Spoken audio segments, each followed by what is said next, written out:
인근인데 위험으로 강제로 끌려갔던 그날이 신문에 나그 뉴스 나오는 거 보고 내가 결심을 단단하게 했어요. 아니다, 이거는 바로 잡아야 한단 말이야. 저렇게 거짓말을 하는데 왜 거짓말을 하는지 모르겠단 말이야. 그래서 저지고 나오게 됐어. 누가 나오라고 말한 것도 아니고 내 스스로 그거도 한이 없어요. 이제 하고 싶은 말을 내가 꼭 하고야 말 거예요. 언제든지 하고야 말 거니까. 내 팔을 끌고 이거 따라오라고 뒤집어가 좀 이제 장관을 당하는 그 참혹한 말이 나오지가 않거든요.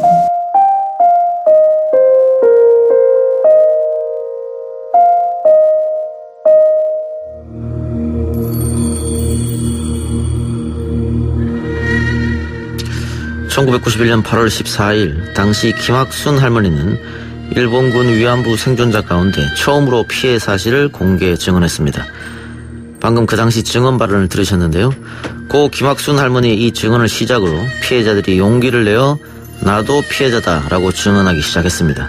그리고 2017년 12월 국회 본회의에서 매년 8월 14일을 피해자를 기리는 공식 국가기념일로 정했습니다.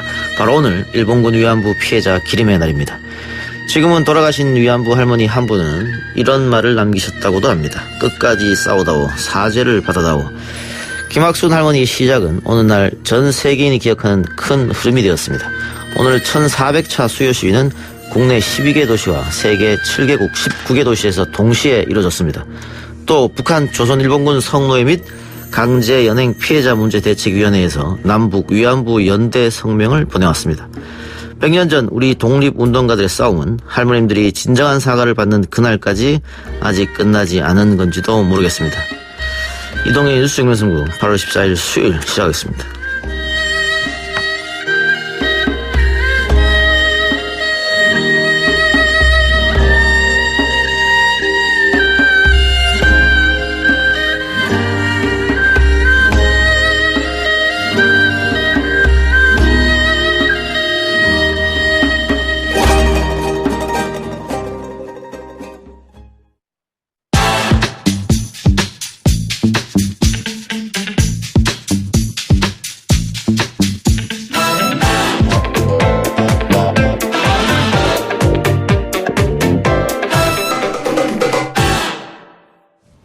매주 수요일 이 시간 청래당 하는 시간입니다. 더불어민주당 마포울 지역위원장 정청래 전 의원 나왔습니다. 어서 오십시오. 네, 안녕하십니까. 정청래입니다.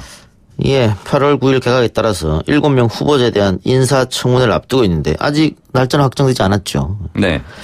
야당의 목표는 아마 조국 후보자 또 한상혁 후보자 이 두 후보자에 맞춰진 듯 보입니다. 이 두 사람이 타깃이 된 이유는 어디에 있을까요? 조국이 미워서겠죠. 예. 미운 이유가 있을 거 아닙니까? 원래, 어느 정권이든 간에 민정수석은 예. 원래 야당의 공격 목표, 타겟이 되곤 했죠. 조국 전 수석도 예외 없이 그랬었고요. 또 하나는, 조국을 때려서 문재인 대통령을 멍들게 하라. 예. 이런 전략이 있지 않나 이런 생각이 좀 들고요. 그리고 또 하나는 다른 수석과는 달리 조국 전 민정수석이 비교적 활발하게 정치적 주장을 펼쳤었죠. 예. 그것이 야당을 아프게 한 부분이 있었을 거고요. 그래서 아마 조국 법무부 장관 내정자를 집중적으로 공격하고 있는 것 같은데 결과적으로 보면 조국만 키워주는 그런 꼴이 되지 않을까 이런 생각을 하고요. 오히려 키워줄 것이다. 네. 예. 한상혁 방통위원장 후보자 같은 경우는 아마 시민운동단체 민원연 공동대표였던 것이 야당으로서는 좀 눈의 가시가 아닐까 그런 생각을 합니다. 눈의 가시라는 것은 구체적으로 어떤 걸 뜻할까요?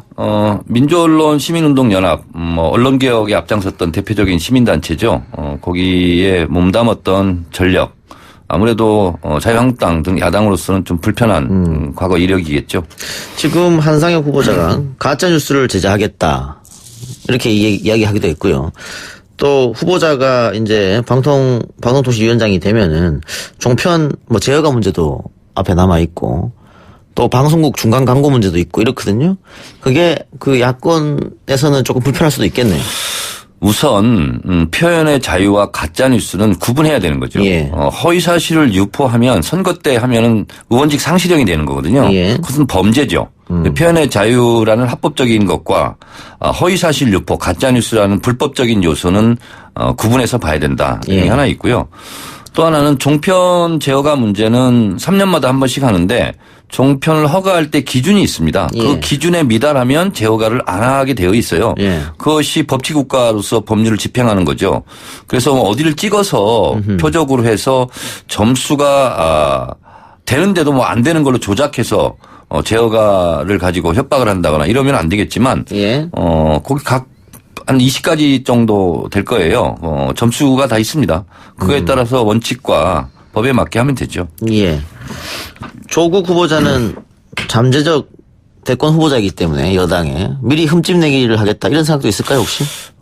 미리 밝기 뭐 이런 거일 수 있겠고요. 그리고 지난 연말 12월 30일 날 운영위에 조국 민정수석이 당시 출석을 했지 않습니까?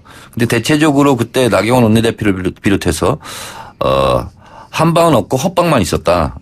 헛발질이었다. 이런 이제 평가가 있었고 조국의 승리로 사실상 끝난 국회 운영이었는데 예. 이번에는 나경원 원내대표하고는 뭐 대학 동기라고 그래요. 그런데도 불구하고 어찌됐든 조국에게 심대한 타격을 좀 끼치게 이렇게 전의를 불태우고 있는 것 같습니다. 예. 조국 수석도 지금 야권에서는 산호맹 문제와 관련해서 조국 수석이 실형을 선고받은 적이 있는데 국가보안법 위반이죠. 네. 그렇죠. 이 문제를 가지고 국가를 전복시키려고 했던 사람이 법무부 장관을 해서는 안 된다. 이렇게 공격하고 있거든요. 저도 네. 국가 전복 세력이에요. 국가보안법 위반했습니까? 그렇습니다.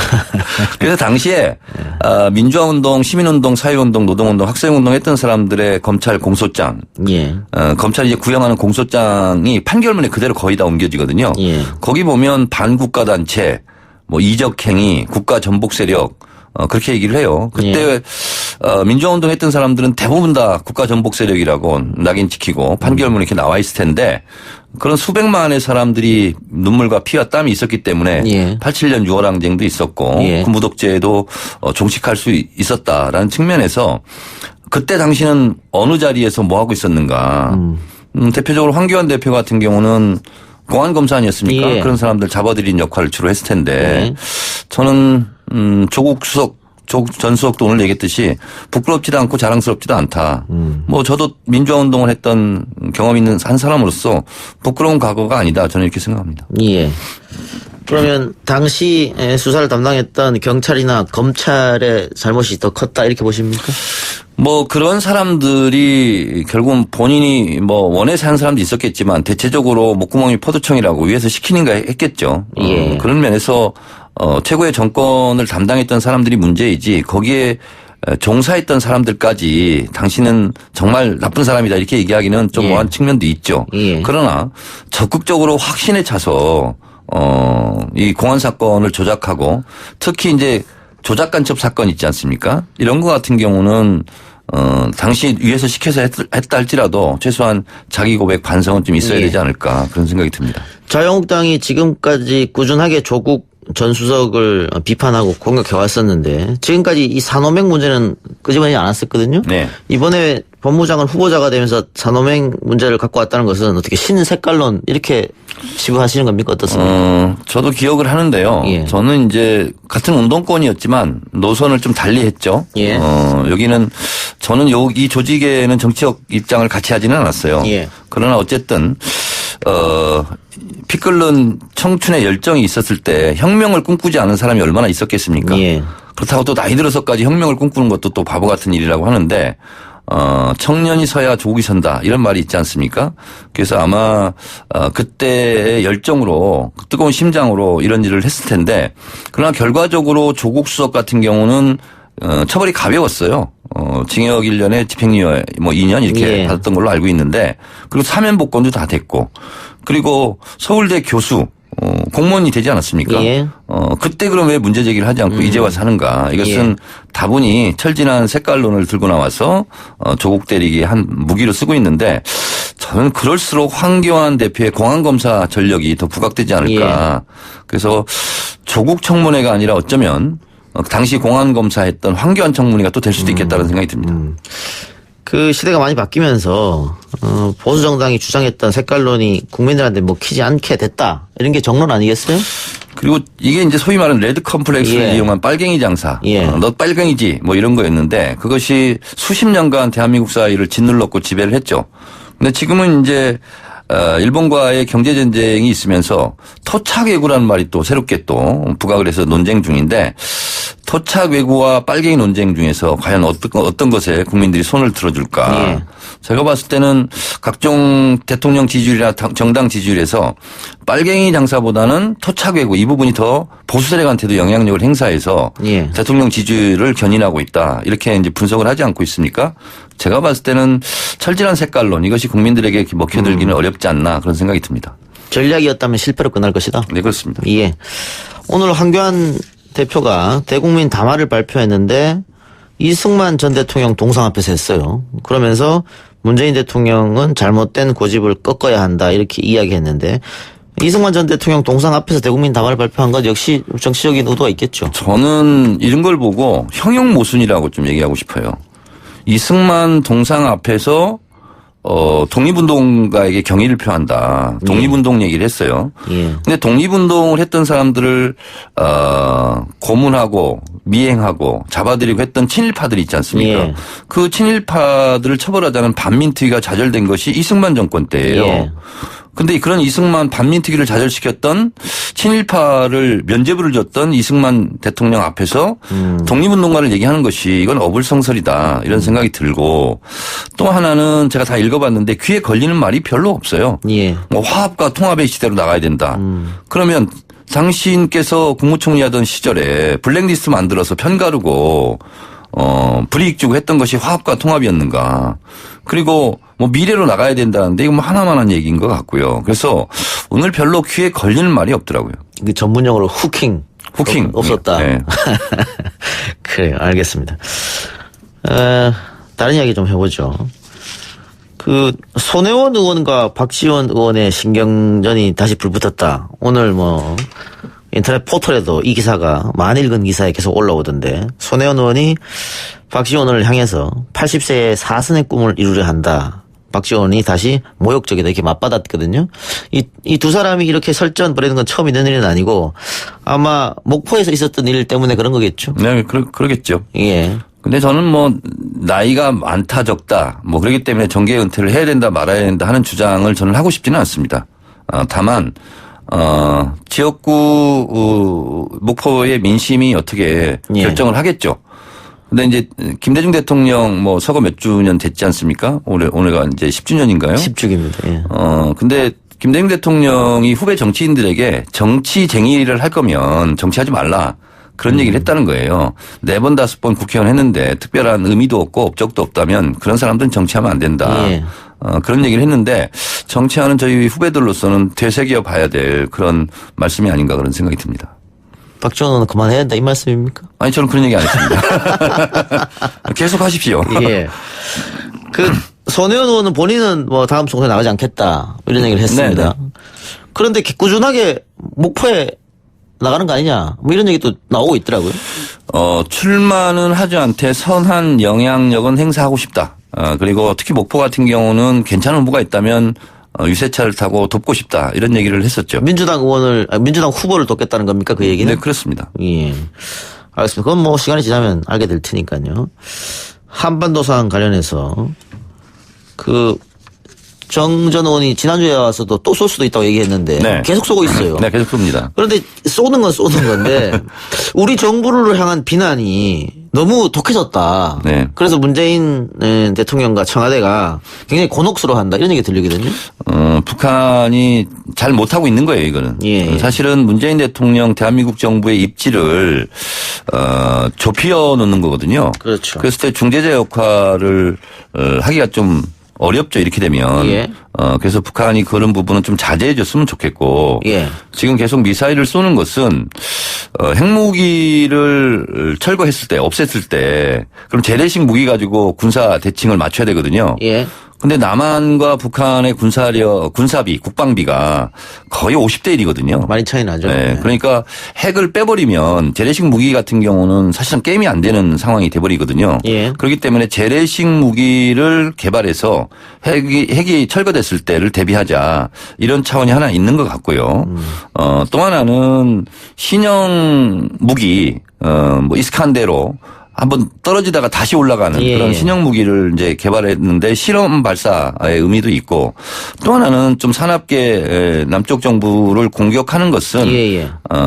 북미 대화, 남북 대화가 머지않아 있다 이런 시그널로 저는 익힙니다. 그런데 어쨌든 야당에서도 당연히 이 문제 가지고 우리 정부를 또 성토하고 있거든요. 뭐 우리 정부는 호구 아니냐 뭐 이런 얘기까지.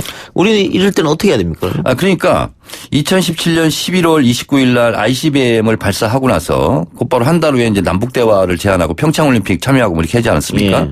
그래서 이 사인 곡선을 그리듯이 남북 긴장 상태가 좀 높아지면 겨울이 깊으면 봄이 온다는 것처럼 이런 일이 있으면 대화와 화해의 그런 국면이 또 오겠구나. 예. 지금까지 역사적으로 그러해 왔습니다. 예. 그래서 조만간 북미 실무 대화가 열리지 않을까 그렇게 예측을 합니다. 이 북한도 북한이지만 지금 미국도 우리한테 지금 너무 많은 걸 요구하고 있습니다. 일단 방위비 올려달라. 그것도 5배, 6배. 게다가 호르무즈 파병해달라. 그리고 최근 나오는 문제는 중거리 미사일을 배치하겠다. 또 중거리 미사일 같은 경우는 중국에서 절대 안 된다. 보복하겠다 이렇게 나오고 있거든요. 이게 이제 결국은 미국의 대세계 군사 전략, 예. WMD 체계, 미사일 방어 체제 구축을 위해서 사드도 배치한 것이고, 예.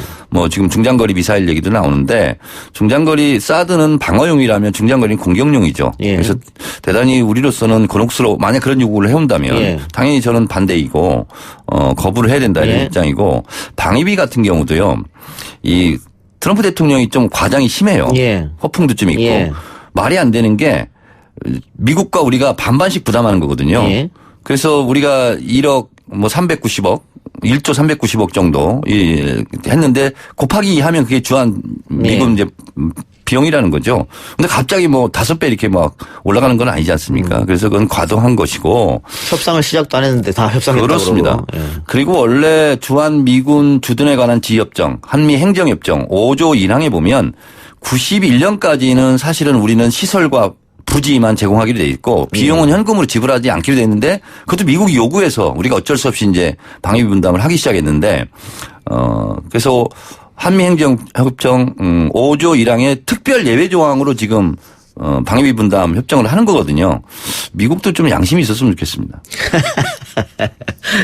그래, 알겠습니다. 호르무즈 파병은요? 호르무즈 파병은 제가 전문 영역이 아니라서 잘 모르겠는데 우리 배들도 그쪽에 왔다 갔다 한대요. 일단 이란에서는 오지 마라 이렇게 얘기하고 있어요. 그렇죠. 그리고 쪽에. 또 해적의 위험도 있고 그래서 우리 자체 방어를 생각해서라도 뭐 가는 것도 괜찮지 않냐 또 이렇게 얘기하는 사람들도 예. 있고요. 근데 될 수 있으면 안 가는 게 좋겠죠. 예. 국익 차원에서 잘 결정을 했으면 좋겠고 마지막으로요. 내일이 74주년 8.15 광복절인데 지금 일본하고 우리에 놓여 있는 상황인 만큼 대통령이 내일 어떤 메시지를 내놓을 것이냐 관심이 갑니다. 어떻게 보세요? 8.15 광복절 경축사는 대체적으로 남북 관계에 대한 획기적인 무슨 제안 이런 게 좀 있겠고요.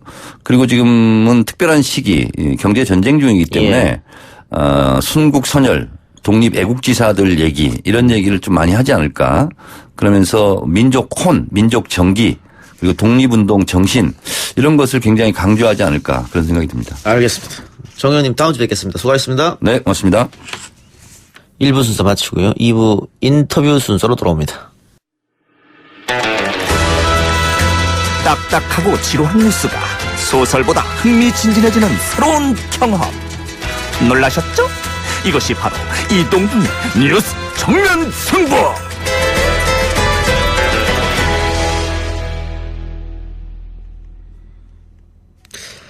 YTN 라디오 이동희 뉴스 정면승부 2부 시작하겠습니다.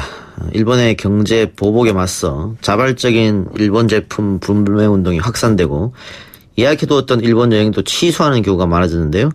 이런 시기에 일본에서 1인 시위 여행을 다녀온 분이 계십니다. 일본에서도 혐한 발언 등 험한 분위기가 이어지고 있는 것으로 알고 있는데 어떻게 1인 시위를 생각하셨을까요? 오늘 스튜디오에 직접 모시고 이야기 나눠보겠습니다. 광주 살레시오 고등학교의 서부원 선생님 나오셨습니다. 어서 오십시오. 반갑습니다. 역사 선생님이시네요? 네, 한국사 가르치고 있습니다. 예. 그래서 더 아마 한번 가봐야겠다 이런 생각을 하셨을까요? 뭐 그런 거보다요. 예. 올해가 좀 뜻깊은 해잖아요. 예. 3.1운동 100주년이고 그렇죠. 대한민국 임시정부 수립 100주년이고 예. 또 우리가 조금은 간과하는데 의열단이라고 있잖아요. 예. 무장거단체 의열단 또 100주년입니다. 그래서 좀 뜻깊은 해여서 진작에 좀 계획은 하고 있었어요. 예. 그래서 좀 일찌감치 항공권도 예약은 해놨고 예. 또 겸사겸사 도쿄에 제 제자가 또 거기에 취직해가지고 예. 거기서 생활하고 있는데 또 걔도 만날 겸 예.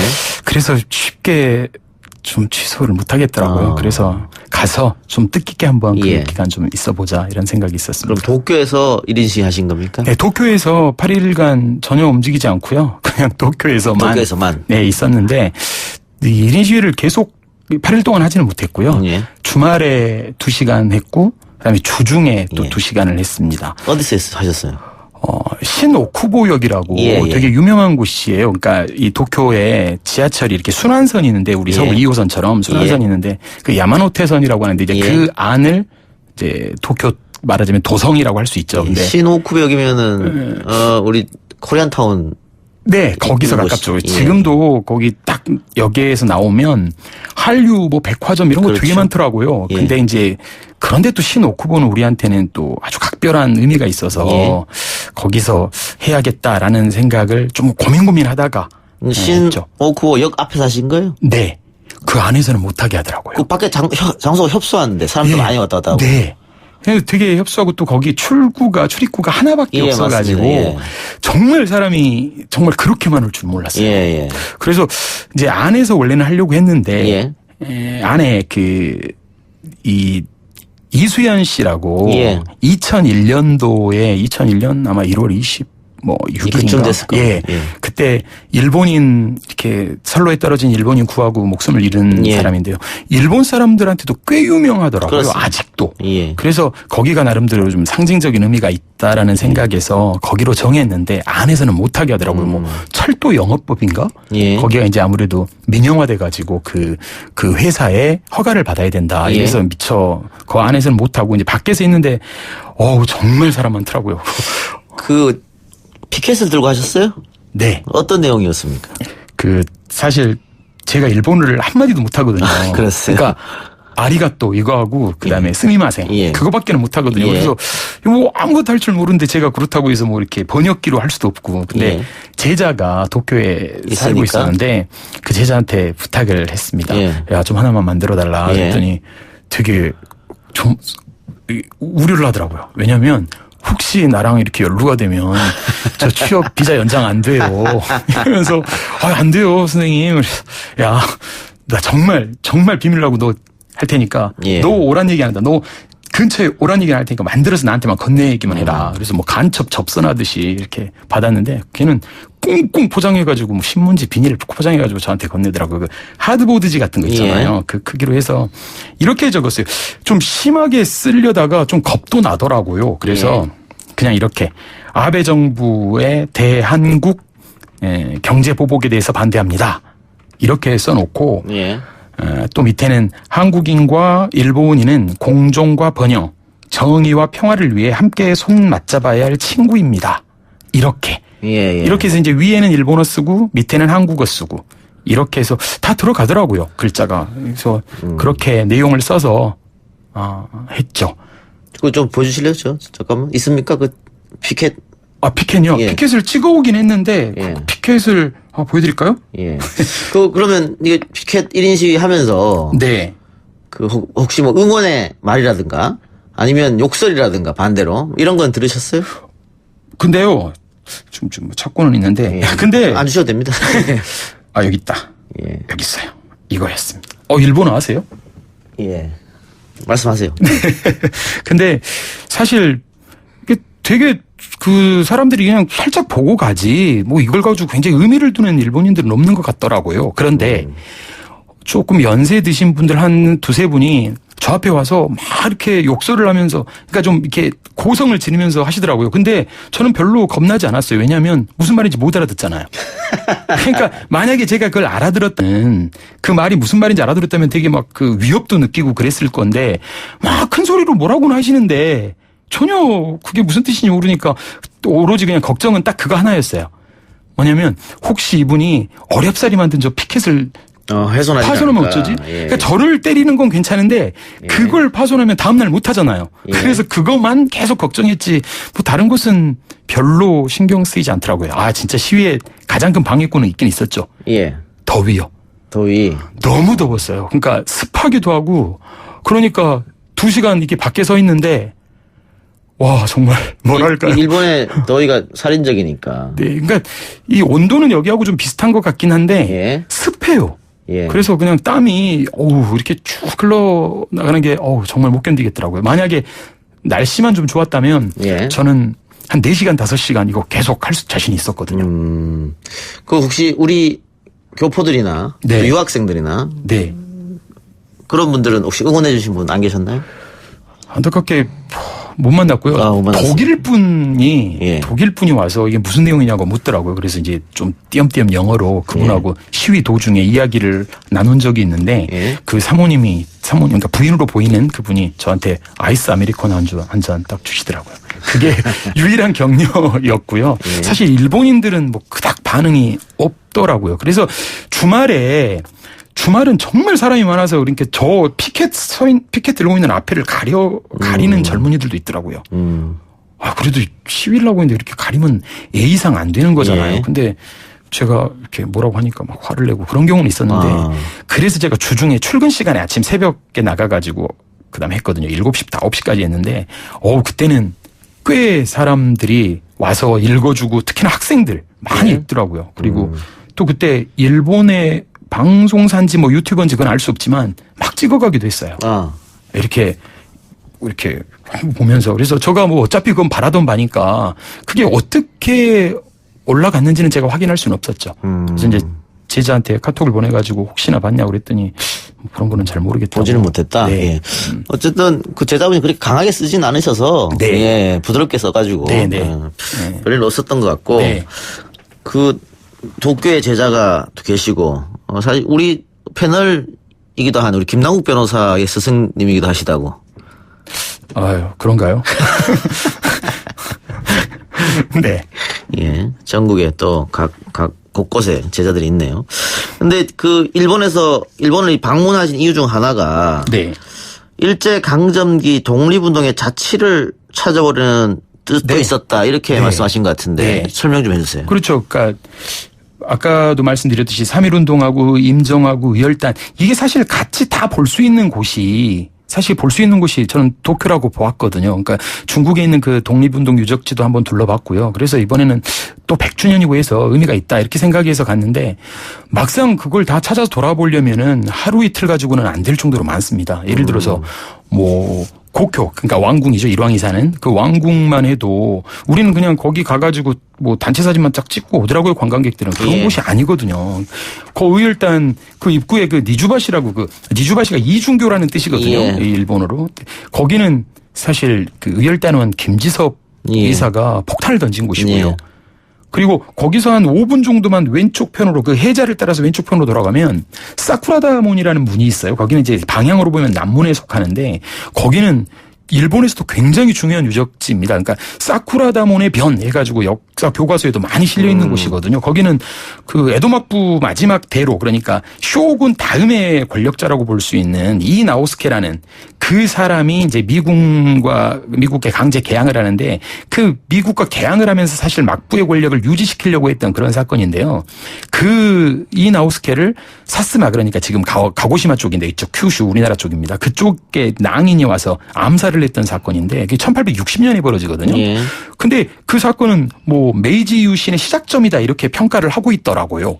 근데 또 사쿠라다몬의 변 이렇게 치면 그 사건도 있지만 1932년에 우리나라 사람이면 뭐 다 알죠. 이봉창. 예. 이봉창 의사가 그 군사 훈련을 이제 제식 훈련 이것을 말하자면 이 보고 온 일왕 히로히토에게 폭탄을 던진 그곳이 똑같은 곳이거든요. 그래서 예. 그것도 사쿠라다몬의 변이라고 하는데 이제 그런 곳인데 우리나라 관광객들이 그곳을 가는 경우는 거의 없는 것 같더라고요. 또 그것뿐이 아니라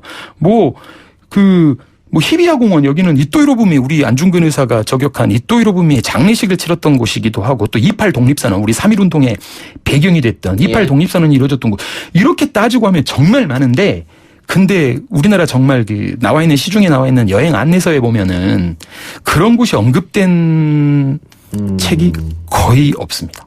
그래서 사실 이런 욕심도 저한테 시골 교사인 저한테 맡길 일은 없겠지만 그런 욕심도 생겼어요. 있었다. 예. 그러니까 아예 새로운 도쿄 여행 안내서를 한번 만들어 볼까? 이런 사실 생각도 있었습니다. 그런 곳이 좋네요, 너무 그런 많으니까요. 것도. 예. 그런데 야스쿠니 신사는 왜 방문하셨습니까? 사실 거기서 하려고 그랬거든요. 1인 시위를? 네. 그것도 좋은 생각이네요. 그러니까 거기가 좀 굉장히 상징적인 의미가 있어서 예, 그렇네요. 거기서 하려고 했는데 저도 이제 겁이 나더라고요. 사실 너무 겁이 나고요. 또 거기는 또 제가 가기 전에 듣자니까 거기는 이렇게 막 우길기 전번기 있잖아요. 그 우길기 가지고 군복 입고 당시에 태평양전 당시 군복 예, 입고 예. 이렇게 행진하는 그런 극우 단체들이 정말 많다고 하더라고요. 이제 그런 예. 얘기를 들어서 겁이 난 거죠. 그래서 그랬는데 한번 확인해 볼 겸 갔습니다. 갔는데 가서 물론 이제 그런 분들도 봤어요. 우길기 들고 총 들고 거기서 막 고함고함 지르면서 그런 사람들을 봤는데 거기 사실 야스쿠니 신사 그 신사에 우리가 참배할 건 아니잖아요. 예. 그런데 그 신사를 저는 한국 관광객들이면 굳이 도쿄에 갔다면 한번 가도 좋겠다라는 생각을 하게 됐어요. 왜냐하면 그 야스쿠니 신사가 문제가 아니라 야스쿠니 신사 옆에 가면 우슈칸이라고 이제 우리 한자로 하면 유치관 정도 될 것 같은데 우슈칸이라는 그 우리로 치면 전쟁 기념관 같은 게 있거든요. 예. 그 전쟁 기념관을 가보면 지금 일본의 그 극우 세력들이 어떤 생각, 어떤 논리를 가지고 있는가를 그냥 일본어를 몰라도 됩니다. 한번 전시관을 둘러보면 그들의 속 마음을 다 알 수 있을 것 같아요. 그 논리를 꿰일 수 있을 것 같아서 거기는 한번 가보면 좋겠다는 생각이 들고 또 분노가 끓습니다. 가보면 거기 가면. 도저히 용납할 수 없는. 그런데 거기 이제 더 충격적이었던 것은 그 우슈칸 제일 마지막에 전시관이 시실이 쭉 있을 거 아닙니까? 그 마지막에 보면은 방명록을 적는 그 란이 있어요. 그 실이 있는데 그 방명록을 우연히 제 제자하고 같이 가가지고 거기 두툼하게 있던데 그거 한번 해석을 시켜봤습니다. 일본어 테스트 얼마나 잘하나 보려고.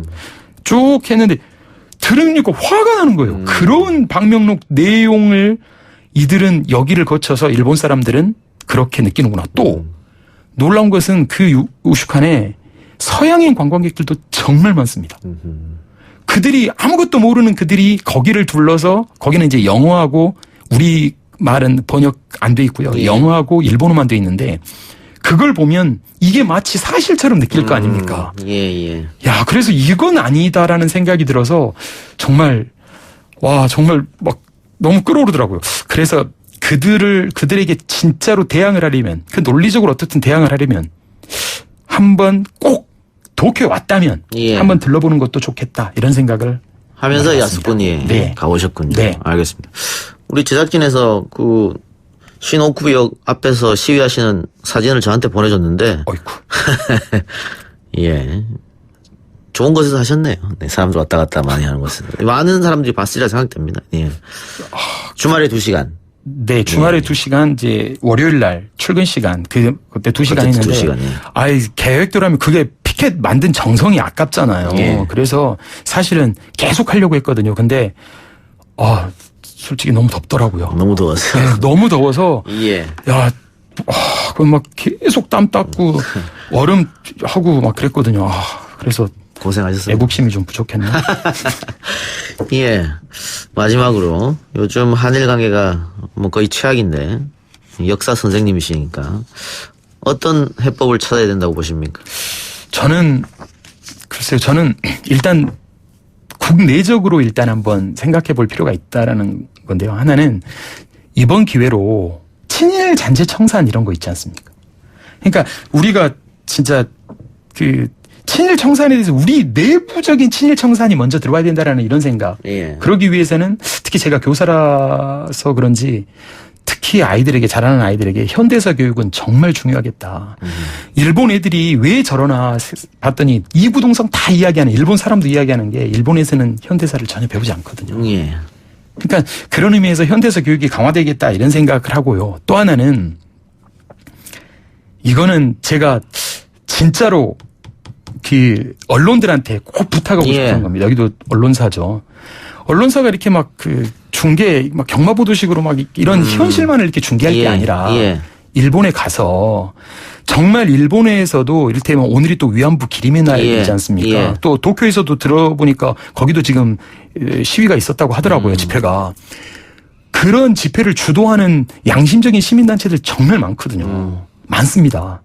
그들을 좀 발굴해주고 알겠습니다. 그래서 이제 또 후원 또 우리 좀 이렇게 유도해주고 예, 예. 뭐 이런 것들이 좀 필요하지 않겠나. 이런 언론이 생각. 그런 일을 좀 해야 된다. 네, 그런 생각도 예. 하게 됩니다. YTN은 그렇게 합니다. 그래서 저희가 이따가 4부에 방금 말씀하신 일본의 양심 있는 분의 이야기를 한번 들어보는 시간 갖도록 아유, 하겠습니다. 저도 듣고 가겠습니다. 예. 오늘 선생님 말씀 감사합니다. 네, 고맙습니다. 1, 2부 순서 마치고 저는 뉴스 듣고 3부로 돌아오겠습니다. 아 글쎄 안 들려 들을 뉴스 없어 아무 뉴스도 귀에 들어오지 않아 듣고 또 들어도 들을 뉴스 없어 만든 게 2%야 이동영의 뉴스 정면승부 이동의 뉴스 정면 승부 3부 시작하겠습니다. 74번째 광복절을 앞두고 있습니다. 과거사 문제에다 한일 경제전쟁으로 최악의 한일 관계에서 맞이하는 광복절이라 국민들의 마음가짐은 비장할 정도인데요. 이번 기회를 통해 우리 안에 남아있는 일제 잔재를 청산하자는 열망도 그 어느 때보다 뜨거운 것 같습니다. 일본의 경제 침략이 발단이 우리 법원의 강제징용 배상 판결 때문이라는 것은 일본 스스로도 인정한 부분입니다. 하지만 해법은 영원한데요. 일본의 진정어린 사과와 법적 배상을 통한 새로운 한일관계에 과연 기대할 수 있을지 그 희망을 확인하는 시간 가져보고자 멀리 일본에서 오신 분과 인터뷰 진행하겠습니다. 신일본 제철을 상대로 강제동원 피해자들과 함께 20년 넘게 싸운 분이십니다. 강제연행 기업 책임추궁 재판 전국 네트워크 야노 히데키 사무국장님 모셨습니다. 그리고 통역에는 법무법인 재연의 전상욱 변호사 함께 나왔습니다. 어서 오십시오. こんにちは。 예. 矢野です。 우리 야노 히데키 사무국장님은 한국에는 여러 번 오셨는데 방송은 처음이어서 굉장히 긴장하고 계시다고. 韓国にはよく来てるさってるんですけど番組は初めてなので結構緊張していますね。はい。私は韓国にはもう100回以上来ていますが、こういうテレビとかラジオに出るの初めてです。ちょっと緊張しています。 예, 100번 이상 오셔가지고 굉장히 지금 긴장하고 있다고 이렇게 말씀해 주셨습니다. 자, 8월 15일은 우리에게 강복절인데 일본에서는 공식적으로 종전 기념일이라고 합니다. 우리 강복절을 앞두고 한국에 오신 이유가 있을까요? 8月15日は韓国では광복절ですよね。はい。それで日本では公式的には周年記念日だと知っています。はい。この時期にわざわざと韓国を訪問してくださった特別な理由がありますか？実は今日、チョゲサの国際会議場で、強制動員問題の過去、現在、未来というテーマの国際会議がありまして、そこで報告するために来ました。 오늘 마침 한국에서 강제동원 문제랑 관련해서 과거, 미래, 그리고 현재라는 제목으로 국제 대회가 있어서 거기서 발언을 하시기 위해서 참석하셨다고 하셨습니다. 그러면 이 강제 동원 문제에 대해서 언제부터 관심이 있으셨어요? この交際徴用の問題はいつから先生は水泳活動を始めたんですか？はい。私は1995年幸福50年、日本で戦後50年の年に初めて、日本製鉄の釜石製鉄所に動員された元徴用工の遺族が起こした訴訟の支援を始めて、それ以来いろんな裁判を支援しています。 1995년 그러니까 일본으로 치면은 저는 50년 되던 때에 이제 아는 분 중에 일본 제철에서 이제 강제징용을 당했던 분이 있는데 그분을 처음으로 이제 돕기 시작해서 지금까지 굉장히 많은 분들을 도와주고 계시다고 그렇게 말씀하셨습니다. 일본 내에서도 선생님 같은 분이 많이 계실까요? 그런 의견을 갖고 계시는 분들이? 日本内で先生と同じような意見を持って活動してくれる方々がいらっしゃってるんですかね。はい。私たちはですね、強制動員の裁判の支援のネットワークを作っています。 예. 꽤 많은 분들이 활동하고 있고 실제로 네트워크 형태로 지금 이제 기관을 만들어서 운동하고 계시다고 하십니다. 강제 동원에 대한 그 재판 네트워크를 진행해서 하고 계시다는 이야기이신 것 같고요. 광복절인 내일은 일본에서도 노 아베 시위가 동시에 열리는 걸로 알고 있는데요. 일본 내 분위기랄까요? 어떻습니까?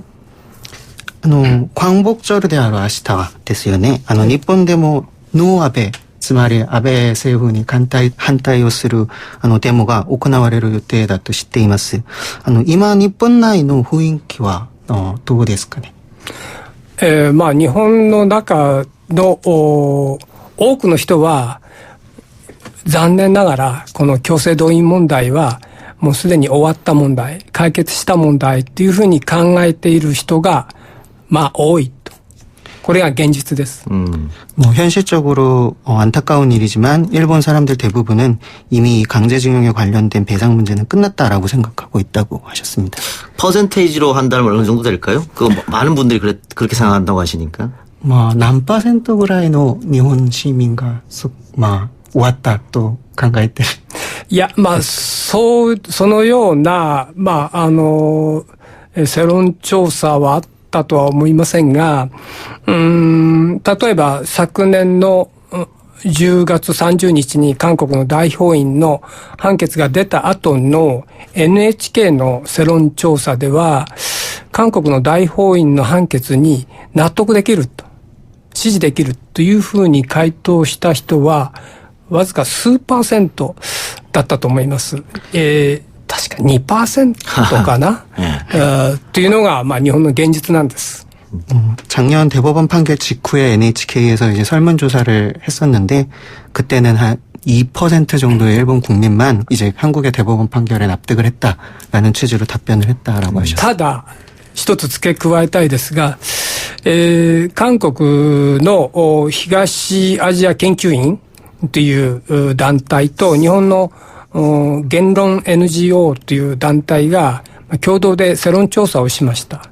それについて日本の人たちの回答、この強制動員問題についてですね、どうするのがいいかという質問に対してはですね、実はわからないっていう回答が一番多くて、その次に解決済みだというふうな回答が来ているんです。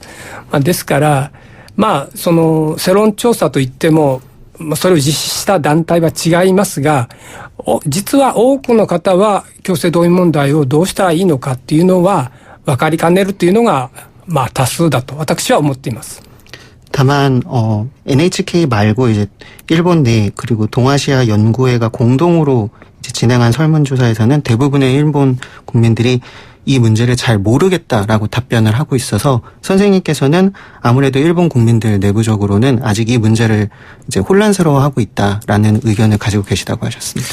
일본 언론은 이 문제에 대해서 어떤 식으로 쓰고 있습니까?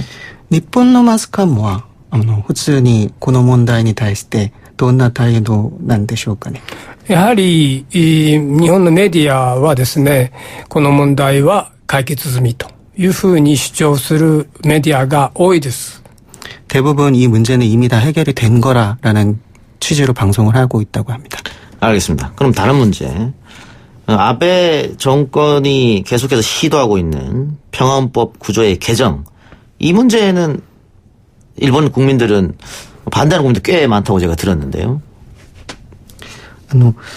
安倍政府は今いわゆる清和憲法の改定を野望というか望めてるんですけど、これに対した日本の一般市民の考えは何でしょうかね。まあ基本的に安倍さんが進めようとしている改憲には反対という声が多数です。 기본적으로 헌법 개정에 있어서는 반대라는 입장을 가지신 분들이 대부분이라고 하십니다. 예. 선생님도 아마 반대하실 것 같은데 그 반대 이유를 좀 들어볼까요? 구체적으로? もちろん先生も反対の側だと思ってるんですけど、その理由に関した先生のご意見をいただけると。まあ改憲をするその自衛隊を憲法上ですね、まあ正当に認めるっていう組織にだというふうに位置づけるっていうのはですね、まあ私は危険だと思います。まあ日本、私はやはり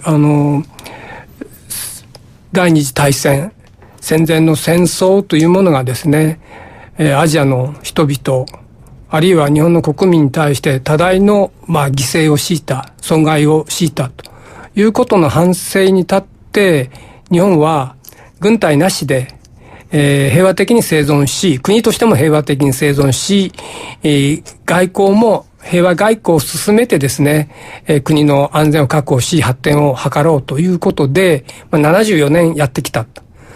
それをですね、変更するというのは、やはりアジアの人々にすごく疑念を引き起こさせますし、日本はね、今集団的自衛権というのを行使を認めるっていう、そういうふうな法律を作りました。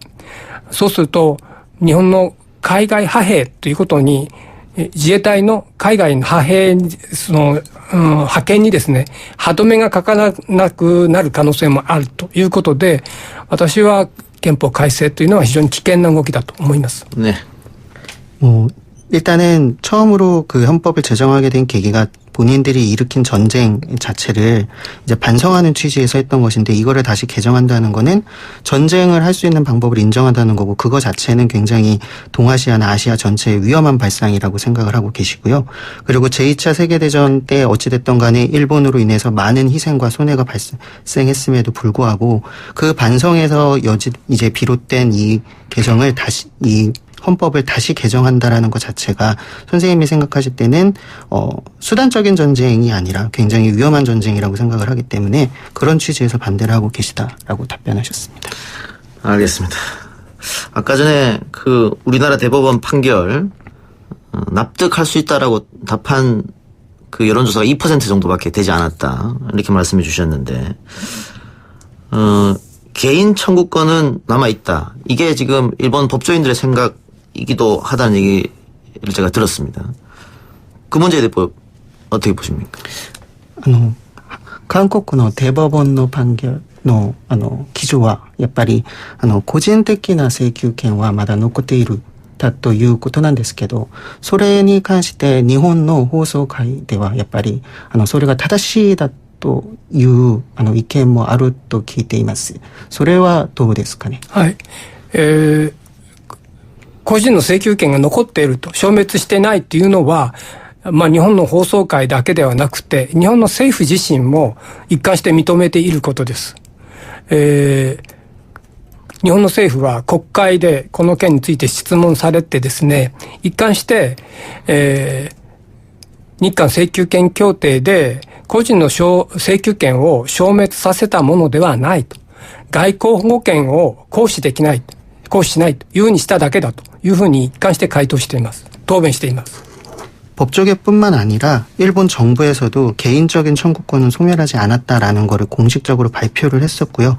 그 정부 입장은 일괄해서 이제 한일 청구권 협정 당시에 모든 청구권을 일괄해서 없애자라고 얘기가 됐던 것은 사실이나 현실적으로 그것이 협정이 되지 않았기 때문에 아직은 소멸하지 않았다라는 취지를 가지고 있다라고는 하십니다.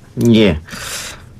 법조계는 물론이고 일본 정부조차도 인정한 부분이다. 이 이야기를 일본에서 오신 분한테 직접 들으니까 더 기분이 좀 남다른 것 같기도 하고 그런데요. 우리 전상욱 변호사님 방송이 처음이시죠? 네, 맞습니다. 예, 그래서 지금 많이 좀 떨고 계신 것 같아서 청취자들의 양해를 좀 부탁드리고요.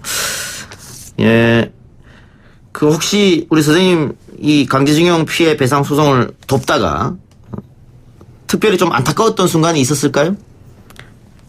先生の厚生徴用の支援の活動の中でやっぱり一番残念だったという瞬間とかがあったら聞かせてください。日本の裁判はですね、全部負けたので、そういう意味で残念なことの、連続ですね。やはり、被害者のですね、訴えは正しい、請求は正しいということを私も確信して裁判をしてきましたが、日本の司法がそれを認めないということの壁にぶつかってですね、私は悲しいというか、被害者の皆さんに申し訳ないっていう気持ちをですね、何回も抱きました。 선생님 개인적으로는 일본 내 사법 체계에서도 그런 개인적인 청구권이 인정될 수 있을 거라고 생각을 하셨고 그래서 소송을 했었던 것인데 실제적으로 일본 내 재판에서는 전부 다 패배를 하셨기 때문에 그게 굉장히 벽에 부딪힌 것 같은 느낌이어서 그때 굉장히 슬펐었다고 하셨습니다. 예. 우리 강제징용 피해자들은 물론이고 위안부 피해자분들도 진정으로 원하는 것은 사실은 돈보다는 일본 정부의 공식적이고 진정한 사과인데 이 부분은 어떻게 해야 된다고 보십니까? 慰安婦を含めた被害者たちが本当に望んでいることとすればやっぱり日本政府の謝罪とそれに対するそうする報奨だと思っていますですけどそれに関して日本政府がするべき措置ですよね。それに関した先生のご意見を聞かせてください。被害者は自分たちが強制動員をされたその真実、真相というものもですね、日本政府は実は明らかにしていません。ですから、被害者が求めていることは、日本政府が戦時中にですね、労務動員で70数万人、80万人近い人を動員しました。あと、軍人軍属としてもですね、約30数万人動員しました。慰安婦のとしては何人動員したのか、いろんな説があってよくわかりませんが、しかしおそらく何万という単位で動員したと思います。そういう真実がですね、今も明らかにされていません。そういう真実を明らかにするのがまず第一で、そしてそれが本当に多くの人を、損害を強いた、犠牲を強いた、傷つけたということですから、それに対しては、賠償するとか保償するとかという以前にやはり謝罪をするというのは私は当然必要だと思います。예, 아주 중요한 말씀 해주셨는데요. 노무적으로 한 70만 명 그리고 전쟁 이제 군인 군속으로는 한 30만 명 그리고 위안부 같은 경우는 정확한 숫자가 추정되지 않지만 약 몇몇 명 정도의 사람들이 어찌됐든 간에 강제징용이라는 명목으로 피해를 받으셨는데 예. 아직 일본 정부에 의해서는 그게 피해다 아니면 강제징용에 당했다라는 것 자체가 명확하게 밝혀지지 않고 있어서 사실은 그것을 인정을 하고 그에 대한 사과가 어떤 보상이나 배상보다 선행되어야 할 거라고 의견을 주셨습니다. 그 선생님 마지막 말씀 피해 본 사람도 있고 손해 본 사람도 있고 상처받은 사람도 있는데 일본 정부가 보상이나 배상 전에 먼저 당연히 사죄를 먼저 해야 된다. 이 사죄라는 단어를 쓰셔가지고 우리 야노 히데키 국장님 같은 사람들이 정말 일본에 더욱더 많이 있었으면 좋겠다는 개인적인 바람입니다. 謝罪という言葉が韓国の被害者たちには結構ありがたい言葉なので、矢野秀樹さんみたいな先生たちが日本でもともと増えて韓国の問題解決になることを望んでいます。 이런 활동을 하시면서 일본 내 혹시 우익이라고 할까요? 그런 쪽으로부터 비판이나 공격은 받지 않으셨나요? 先生の活動はやっぱり韓国としてはありがたいことなんですけど、こんな活動がやっぱり日本の右翼とかに批判とか攻撃とかは受けたことはないんでしょうかね。私はネット上では反日日本人だというふうに言われています。ただそれで当然右翼の人たちが私が主張していること、やっていることをですね、よくは見ていない。肯定は全然していません。まあしかし、私にですね、何か直接危害を加えるとか、脅迫するということも、まあ私は、幸いながら経験していないんですね。まあですから、まあ日本はまだ自由で民主主義の国ですから、まあ私は、やはり自分がやってることは、右翼の人とは違いますが、私も自分の国を、愛してるとは思わないけど、私の国を良くしたい。自分が住んでる国ですから、生まれて育った国ですから、良くしたいとは思ってるので、まあそういう意味で、自分がどう思われようと、私はやっていくしかないと思っています。막 일본 내에서는 당연히 이제 우리나라로 말하면 인터넷 같은 데서는 반일주의자 이런 식으로 평가를 받고 계시지만 직접적으로 뭐 우익단체 같은 데서 피해를 받은 적은 없어서 다행히 일본이 아직은 민주주의 국가다라고 생각을 하고 계시고 본인이 그런 활동을 하시는 근본적인 원인이 일본이 잘못된 국가라기보다는 일본은 더 나은 국가를 만들기 위해서라고 생각을 하고 계시기 때문에 뭐 자부심도 가지고 계시고 앞으로도 그런 활동을 계속 해나가실 거라고 답변하셨습니다. 과거에 뭐 헤이트 스피치라든가 혐한 운동이 일본 내에서 좀 있었는데 지금은 어떤지요? ヘイトスピーチだとか懸案に関する韓国が嫌いだという運動とかそういうことがあったと聞いたんですけど、今の日本内の雰囲気はどうですかね。そうですね。ヘイトスピーチは本当にすごかったです。韓国の在日の韓国人が住んでいる町、川崎であるとか大阪であるとかでですね、あるいは東京の新大久保とかでですね、ヘイトスピーチのデモが行われたりしました。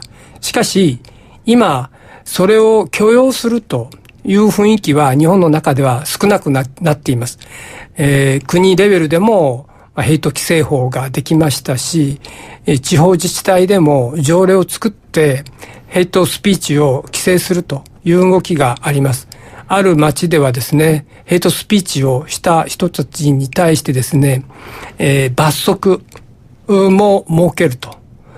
ただ禁止するというだけじゃなくて、それを実行した人に対してですね、罰を与えるということの条例化もですね、今検討されていますから、日本の中でヘイトスピーチはなくなってはいませんが、それを容認すると、社会で容認するという雰囲気はなくなりつつあると私は思います。재외 국민들이 특히 사는 시노쿠부나 오사카 같은 데서는 헤이트 스피치 문제가 굉장히 대단했는데 다행히 일본 내부에서도 이 문제를 더 이상 용인하면 안 된다, 방치하면 안 된다라는 여론이 있고 실제로 이 일본 일부 지자체에서는 현재 그런 헤이트 스피치를 하는 사람에게 벌금 또는 벌칙 조항을 마련하는 조례가 지금 검토 중이라고 합니다. 그래서 세계적으로나 아니면 일본 내부적으로도 이런 헤이트 스피치가 용인되는 분위기는 아니다라고 말씀하셨습니다. 용인되지는 않고 있다. 지금 뭐 강제 집행 이런 걸 조례를 통해서 하고 있기 때문에 참 다행스러운 일인 것 같고요. 일본은 자민당이 지금 꽤 오래 집권을 하고 있는데 그런 이유는 어디에 있을까요? 이게 잘 바뀌지가 않는데. 日本でやっぱり今、長い間자민党が、実験されてるんですけど、その理由は何だと思いますかね。 한숨을 쉬셨습니다. 私もそれに対する回答はなかなか難しいですね。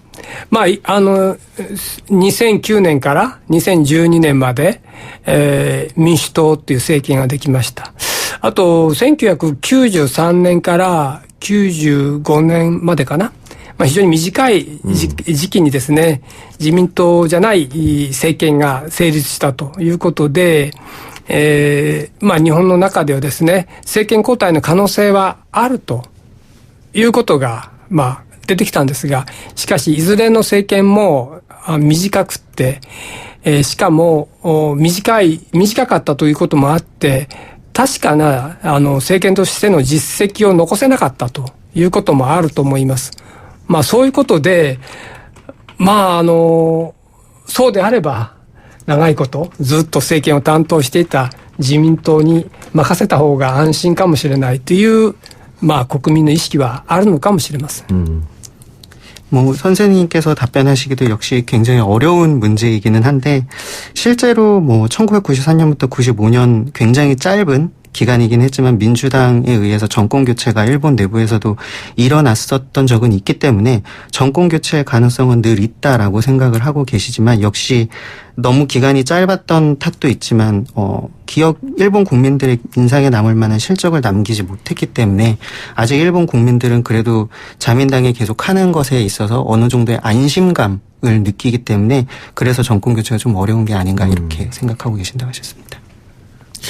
제가 일본에서 공부할 때가 10여 년 전인데 그때도 총리가 아베였거든요. 지금도 아베입니다. 아베 집권은 언제까지 갈까요? 10年前に新坂さんが日本で勉強したんですけど、はいはい。あの当時もやっぱり総理大臣が安倍さんだったんですけど、2006年から7年ぐらいですね。そうですね。はいはい。安倍はいつまで総理大臣であることができるでしょうか、ね、先生のご意見をまあ、だから、安倍さんは1期目は非常に惨めな終焉を迎えましたけども、まあ、しかし2012年の12月に、まあ、もう一度政権を担うようになってからは、もう6年以上経過してるんですね。で、自民党は、総裁の任期は、2回までしかできないっていうことだったのが、まあ3期までっていうことになって、まあまだ彼が政権を担ってるんですね。ただ、2012年以降、安倍政権の下で自民党は大きく選挙で、総選挙で、あるいは参議院選挙で負けてないんですね。まあ、それで自民党の中では、安倍政権が続いている限りは選挙に勝つと。議員はですね、やはり選挙に勝つということが一番大事ですから、まあ、そういう意味で安倍さんに政権を担ってもらおうという声はまだ自民党の中に多いようですね。3選どころか4選も希望すると。自民党の総裁ですね、もう一期やってもらおうという声がですね、自民党の中にあるというふうに、まあ、メディアは伝えています。 2012년 이제 12월부터 아베가 다시 정권을 잡은 이후로 통상적으로 2번 또는 2기, 3기 정도까지 이제 정권이 교체되지 않고 계속하는 것이 유지가 되고 있는데, 일단은 가장 아베 정권 입장에서는 그 일본의 총선거라고 하는 참의원 선거에서 지지 않고 꽤나 많은 좋은 이제 선거 결과를 얻고 있어서 자민당 내부적으로는 역시 선거에서 이기는 것이 가장 중요한데, 아베가 집권하고 있는 이상 선거에서 질 염려가 없다라고 하는 생각들이 있기 때문에 아마 그 다음 기수에도 아베가 계속해서 총리 대신 역할을 하게 되지 않을까라고 생각을 하고 계신다고 하셨습니다. 우리 허락된 시간이 다 돼서요. 마지막으로 혹시 한국인들에게 부탁하고 싶은 말씀이나 이야기 있으면 해주시기 바랍니다. 最後に先生から韓国人たちに伝えたい言葉があったら一言お願いします。私今日あまり強制動員の被害者のことを言わなかったんですね。今日本でもそうですし韓国でもそうだと思いますが、安倍政権が、日本に対して大法院判決に韓国に対して、大法院判決の報復措置としてですね、まあ貿易のいろんな規制をしてきました。それでですね、韓国の中でも、まあ、日本に対する、日本の商品の不買運動とか、日本に行かないとかっていう動きがあるんですが、そういう中で、それの大元は徴用工問題だという認識が広がりました。ですからもう一度韓国の人たちの中にも、強制動員された被害者の方たちがまだ生きていて、その被害の回復を訴えている、人権の回復を訴えているということが、もう一度大きくクローズアップされたと思います。ですから、まあ、日本もそうなんです。ですからまあ私はそういう被害者のことを日本もそうです。韓国の中でも第一に考えて被害者が生きているうちに問題を解決しようというふうにですね、ぜひ韓国の、私は日本の中でそういう運動をしたいと思いますが、韓国の中でも被害に遭ったおじさんやおばあさんのことをですね、本当にもう一度思い起こして彼らが苦労したことを本当にもう一度記憶に残して彼らが本当に満足だったと思えるような解決をですね実現できるように力を貸してもらいたいと私はそれを望んでいます。 강제동원 피해자와 관련된 발언을 많이 못하신 것 같아서 예, 오늘 이제 말씀을 드리자면은 일본 내부에서도 지금 강제동원 판결과 관련해가지고 보복조치, 무력제재 등이 일어나고 있고 그에 대응해서 한국에서도 역시 불매운동 같은 게 일어나고 있는데 어찌됐든 간에 이런 상황을 통해서 이제 강제동원 피해자들 그리고 위안부 피해자들이 다시 한번 주목을 받게 되고 이 사건들이 세간에 다시 한번 관심을 받게 된 거에 있어서 굉장히 의미를 두고 계시고요. 그리고 지금 연로하신 분들이 많으니까 이런 분들이 아직 살아계신 상태에서 이제 제대로 기억에 남겨서 아직 생존해 계신 사이에 만족할 만한 해결이 될 수 있도록 한국 국민들도 관심을 가지시고 계속 운동 같은 데도 참여해 주시기를 격려하셨습니다. 예. 오늘 출연 고맙습니다. ありがとうございました。 뉴스 신동 이 작가와 함께하는 비포장 뉴스 해학 뉴스 정면 승부.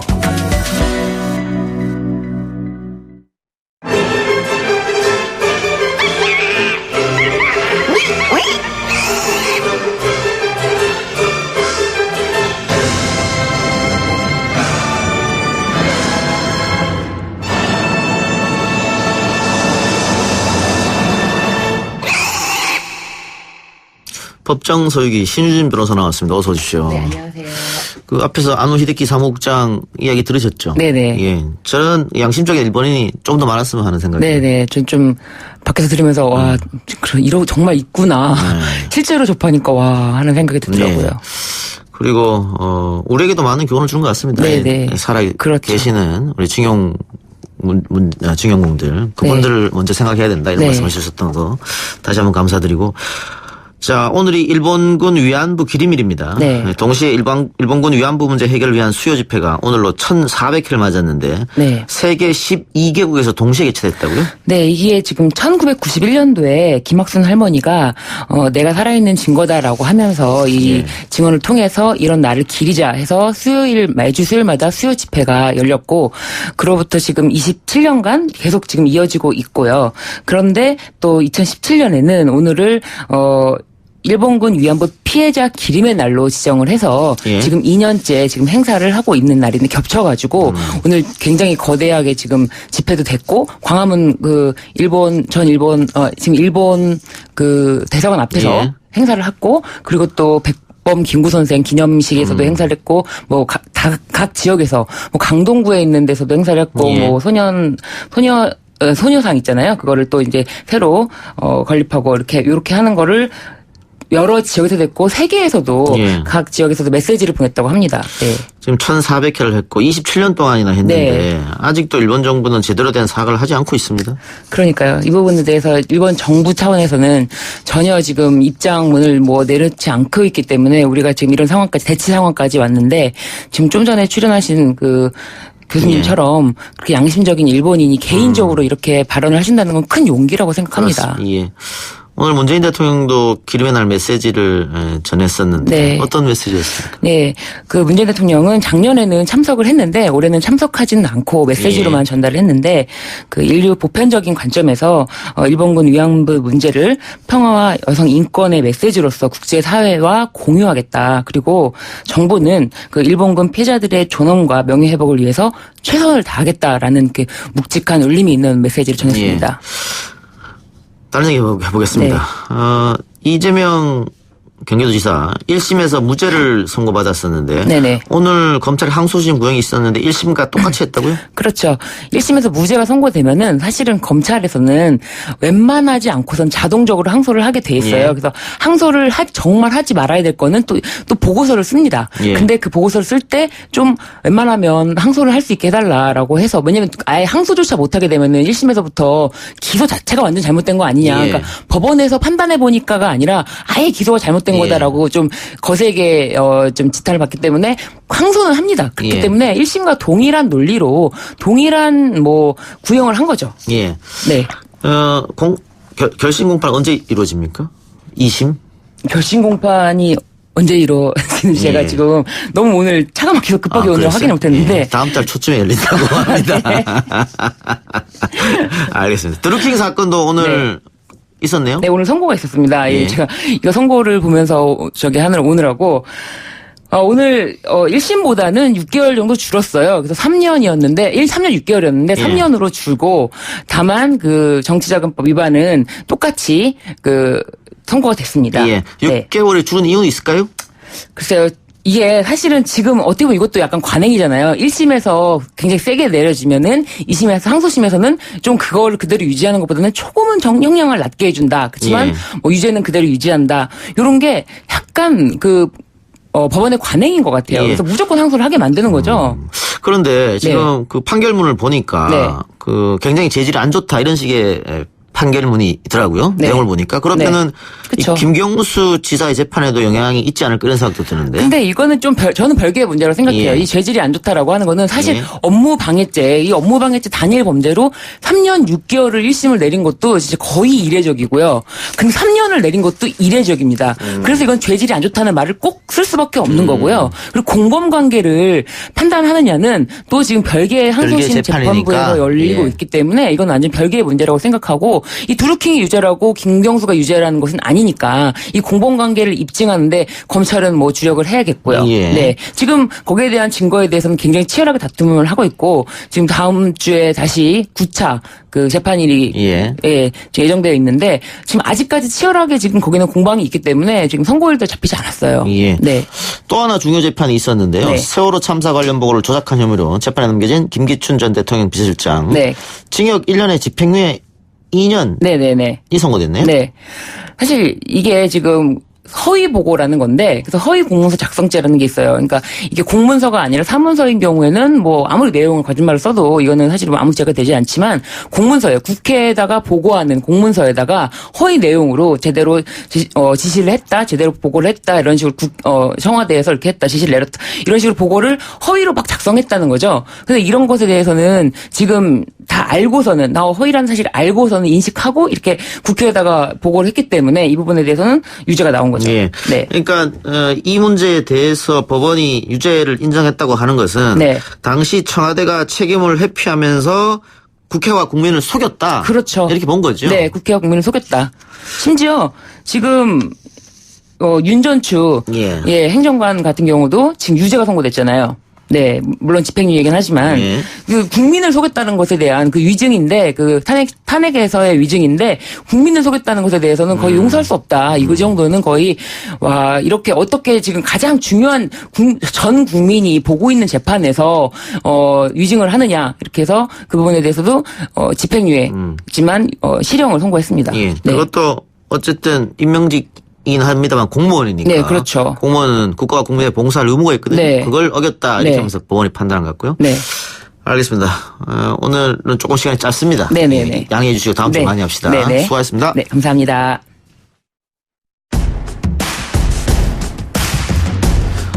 오늘 저희가 준비한 방송은 여기까지입니다. 저는 물러나고요. 내일 쉬고 8월 16일 5시 10분에 다시 돌아오겠습니다. 고맙습니다.